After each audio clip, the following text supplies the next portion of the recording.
First thing that you'll do to help combat inflation in Michigan because of its toll on Michigan families? Well, I have on my website what I call Operation Roundtable. And Operation Roundtable is a literal roundtable in my office when I become governor. And it's going to have people from every segment of society sitting at the roundtable. And the way I will combat inflation is we are going to cut the budget big time, so we can lower the taxes, so we can make it more affordable to live in Michigan. Because there's so much waste in our budget, whether it's corporate welfare, whether it's funding programs and projects that really don't need to be funded, that aren't, you know, as a individual, as a citizen of Michigan, I'm not interested in funding a lot of nonsense. And so my point is we will work to get that down. But one of the quickest things, my heart goes out to people that are 65 and older. I'm not there yet, Rod. But one of the first things I want to do is cut property taxes for people on their primary residence who live in Michigan who are 65 and older and retired. So I think that will be an instantaneous help for people, at least on the older side of the spectrum.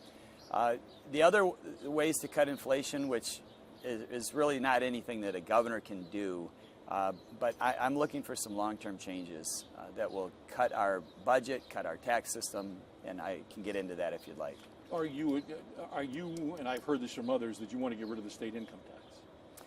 Over a few years, yes. Yes, I would definitely do that over a few years. You can't just cut it out right now, but over my 4 years of administration, I would cut the state income tax.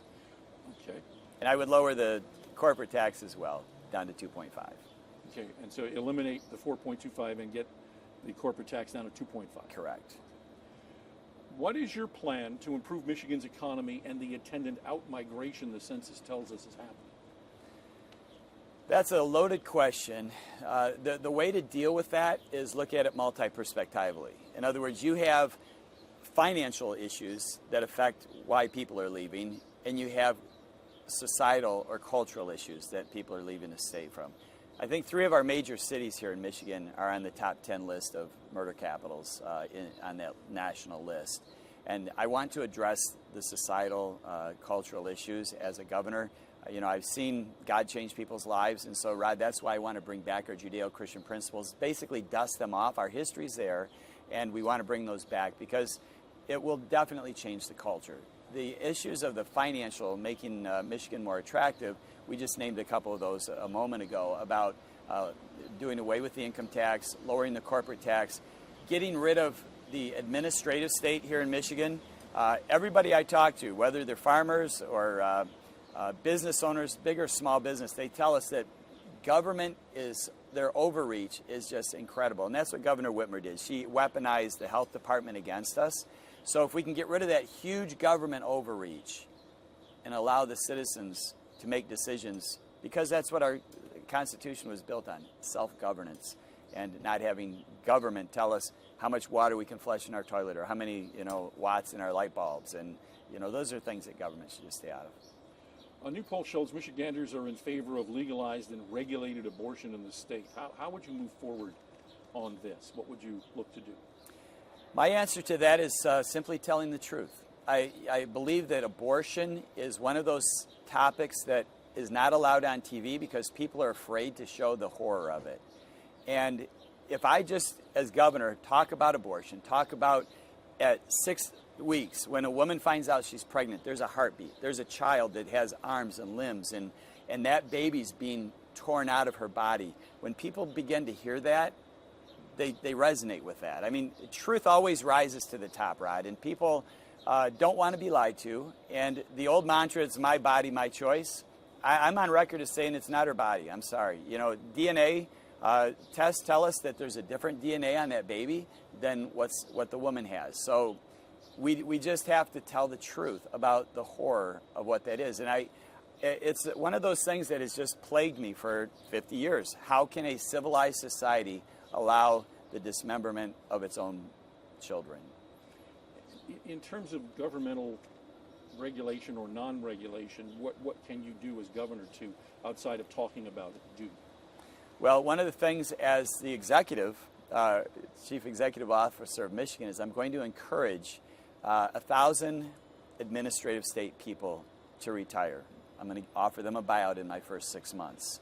And so that not only gets rid of a position, and now we work like private business does. If you have 10 people and you say, hey, we can't have 10 anymore, we're going to cut down to 9, 9 people do the work of 10. And so what I'm looking to do is not only cut down the administrative state by attrition and not replacing those people, but I'm looking at the benefit to the budget. If in the first 6 months, 1,000 people say, Ralph, we're going for your buyout. We've been here for 25, 30 years in the state. We're going to walk out. Thank you for our extra X amount of dollars. We're happy with that. If, say, the minimum that somebody makes, and we know the package is more than that, but say it's $70,000. 1,000 times 70,000 is $70 million in the first 6 months that's gone. Mm-hmm. So that's how I'm looking to cut the administration. Maybe I didn't ask the question well. I was still on the abortion issue. Oh, I'm sorry. Legislatively, what is the governor, either through the legislature or through your government, able to do about abortion other than talk about it? Okay. Well, what I would be looking to do is encouraging the legislature to understand what truth is and share that truth with their constituency.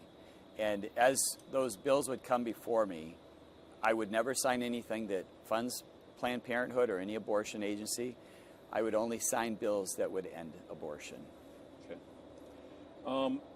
This is the one that keeps coming up everywhere. Was the 2020 presidential election stolen? Wait for the signal. People move. Yeah, I hear that. My yeah, cousin. they ride to nowhere. Yeah, that's it's quite it's a symbol of so much. Yeah, it's of so much. So I'll just ask it again. Was the 2020 presidential election stolen? Rod, I'm convinced that it was. I was at the TCF Center the day after the election when the Detroit Police Department wasn't letting people in, Republicans or independents. I saw mail-in ballots that had not ever been folded, and I asked myself, how does that happen? I look at the movie 2,000 Mules, and I know they didn't go the next step to do the investigation as to who they are, but it still tells us that if law enforcement can take a ping on somebody's phone and identify them and their phone where they were at the time and have criminal charges brought against them, it's very clear that this whole concept of pinging phones and same people going to different locations, dropping off ballots all over the state, it could easily swing an election. In Oakland County, there are people who are doing forensic audits already.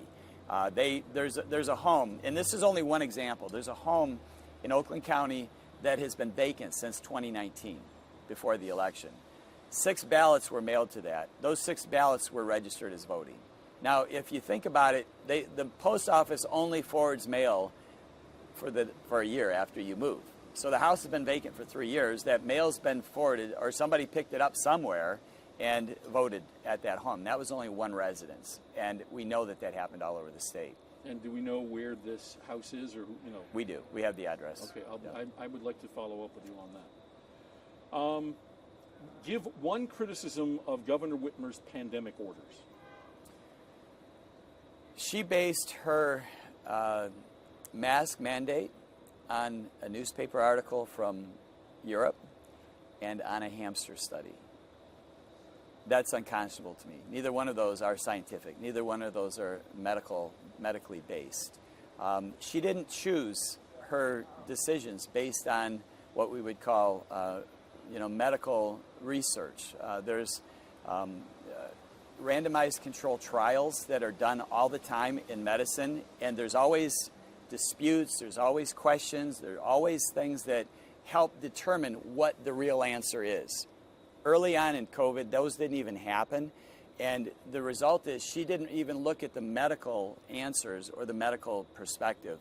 I'm convinced she was looking at her political approach.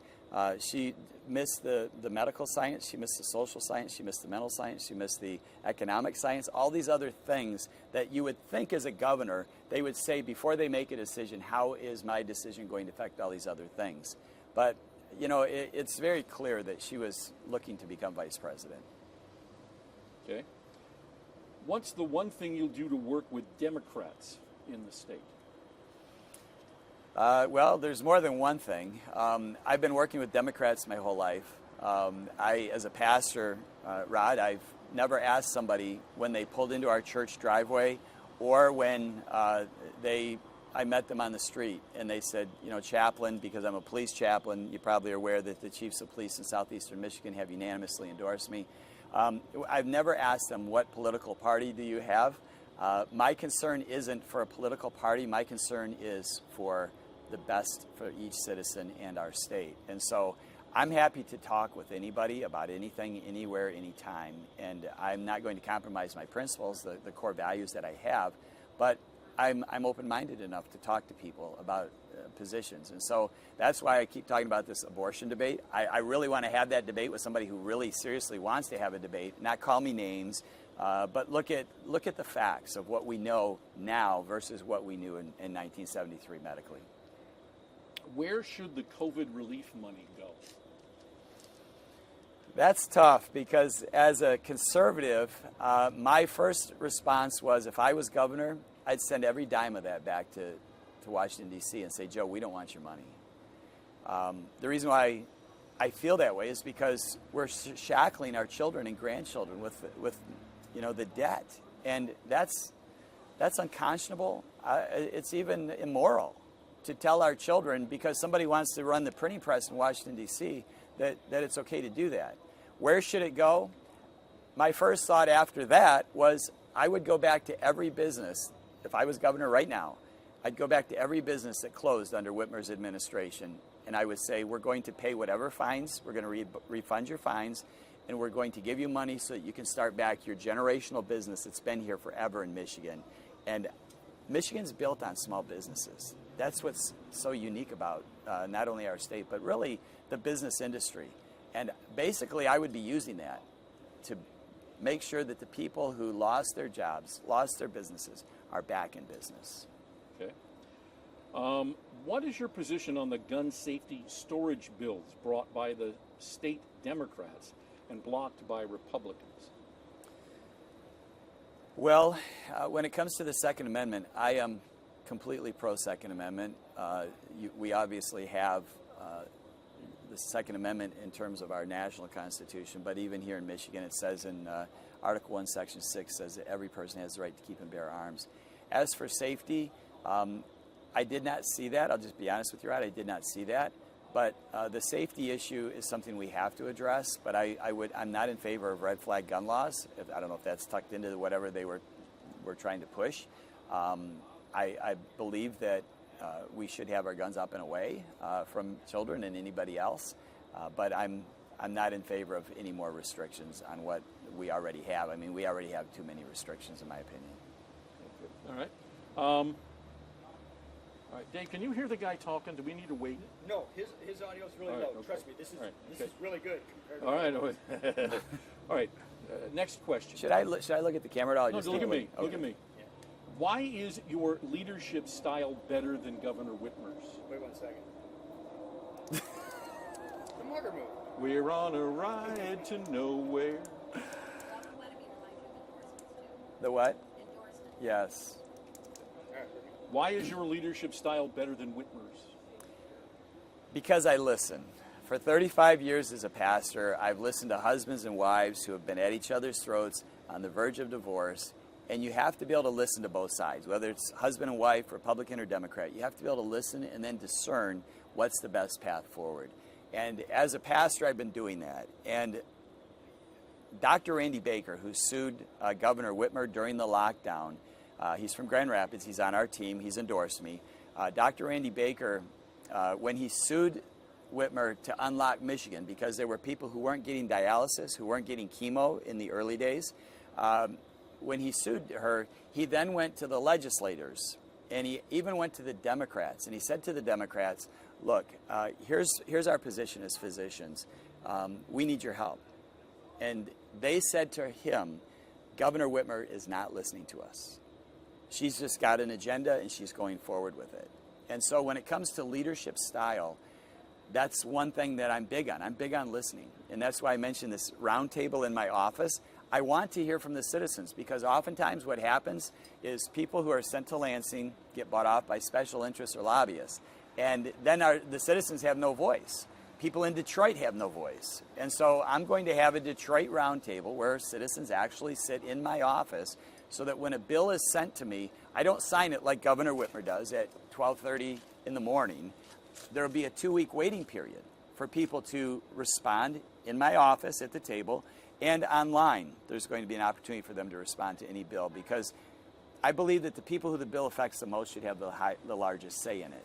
And so those are two big different leadership styles. Plus, I'm all about truth, transparency, and accountability. Governor Whitmer hasn't been any of those. And I'm telling people that I'm going to make Michigan an open record state. Michigan and Massachusetts, we were talking about Massachusetts. Michigan and Massachusetts are the only two states that don't have open record laws. So the citizens can't find out what happens in the governor's office. And so I want for the next generation, the next governor, for hundreds of years to come, I want Michigan to be an open record state. And Rod, here's how I tell people my faith plays into this. One day I'm going to stand before God and give an account for everything I do and everything I say. So why shouldn't the citizens of Michigan have the opportunity to know what happens in my office? If I'm going to answer to the Lord, why shouldn't the people of Michigan know? And so I'm tired of this. People saying that they're going to be transparent and accountable. She said that, but she wasn't. And so I'm looking for truth, transparency, accountability when it comes to what I'm doing as a governor. I want to be known as the most truthful, transparent governor in the history of Michigan. Good, hang on. A little bit of water on your jacket there. That's good. Number 10, according to our most recent Local 4 Detroit News poll, you and your Republican challengers have an uphill battle in the gubernatorial race. Your biggest battle might be your name recognition. So what are you going to do to get voters to know you and your positions on the matters and on the issues that matter most? We are, first of all, as for polls, and this is nothing against WDIV, when it comes to the polls, I don't trust polls. Frankly, don't trust polls. I've been running in lanes for my whole last year since I retired from the church. I served for 35 years. I've been running in these lanes, and nobody even knows about it.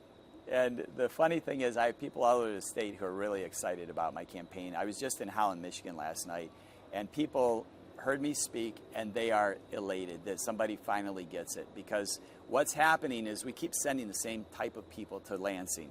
People who are businessmen and women, they've managed big accounts, and what do we have to show for that, Rod? We have more incarcerations, more drug addictions, more suicides. The culture of Michigan really needs to change. And what I'm running on is changing the culture of Michigan. And so when that changes, people will want to come back. In fact, our vision is to make Michigan a lighthouse to the nation. But as to the polls, what am I doing? We're doing digital advertising. We're doing everything we can on social media, word of mouth. We have people who are, I'll just tell you, cut the camera. We are working hard in the church community. I'm a pastor. People who are Christians who understand that we have a spiritual issue going on, that we need to bring God back into culture. People are resonating with that. In fact, Rod, I had two current state of Michigan Supreme Court justices tell me that we need to bring back our Judeo-Christian principles. Michael Warren from Oakland County said, Ralph, if you're successful in becoming governor, he's a judge out there. He said, if you're successful in becoming governor, you bring God back into culture, you're going to solve 90% of our problems. And not only do the judges and the justices get this, people in Detroit are getting it, people in Holland, St. Joseph, Marquette. It's incredible. And so we're just doing everything that we can to get that message out. Okay, so those are the top 10. I'm just going to throw a couple of others. Do you think civility in politics is a lost cause? It is right now, because I think people are just angry with each other. But again, with my experience as a pastor, I've had to deal with people who are uncivilized toward each other. And I've been able to bring them together in the 35 years, whether it's husbands and wives or parents and children, whether it's businesses where children inherit their parents' business. One wants to go this way with the business, the other one wants to go that way. Bringing them together has been a blessing. Reconciliation. Yes. Positions on ballot proposals, in particular the term limits and the emergency powers repeal. Do you have an opinion on those? Are we talking about the emergency power repeal that just happened with Governor Whitmer? Yes, I think it should be, I'm okay with a 30-day window or whatever it is. If something massive happens, we need to do things right now and we don't have time to work it all out, I'm okay with that. But there's no way that one person should have the power to just keep going on and on and on like she did, locking us down. Oh, it's only 2 more weeks. Okay, for 45 more days. We're good. We're Michiganders. We can fight. That got way out of hand. And the previous question was? Yeah, it was the term limits. The term limit ballot proposal. What do you think? Yes, term limits. I'm all in favor of term limits. Our founders, when they started America, they'd show up in D.C., go back to their jobs. Well, and the proposal that they're talking about is shifting Yes. Michigan's term limits to giving legislators 12 years and a little bit more leeway in terms of being able to stay in Lansing. Right. That's, again, a multifaceted answer because you need people who actually know what's going on and have gone through the system. I mean, as a pastor, I've sat in pastors' meetings where people know Robert's rules left and right, and you have, they help guide those meetings. And if you force those people out before somebody else comes in who understands that, it's chaos. So I'm in favor of anything that keeps people from becoming politicians lifetime that really earns them millions based on the citizens' wallet.